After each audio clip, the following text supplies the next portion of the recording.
Siasatan polis terhadap kes melibatkan isu agama, institusi diraja dan kaum 3R tidak bersikap pilih bulu atau double standard. Menteri Dalam Negeri Datuk Seri Saifuddin Nasution Ismail mengatakan kes 3R adalah fokus Badan Keselamatan itu sejak tahun lalu sehingga menubuhkan pasukan khas di unit siasatan jenayah terkelas.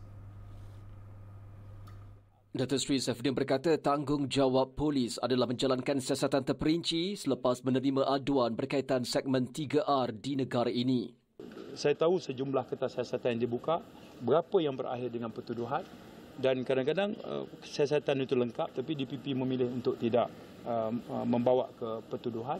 Itu di luar jurisdiksi polis lah. Tapi pada masyarakat melihat, yang ini cepat, yang ini tak ditindakan. Semalam, Ketua Pemuda UMNO, Datuk Dr. Muhammad Akmal Saleh meminta pihak berkuasa menjelaskan perkembangan siasatan kes menghina agama Islam melibatkan Haris Iskandar dan Cecilia Yapsong.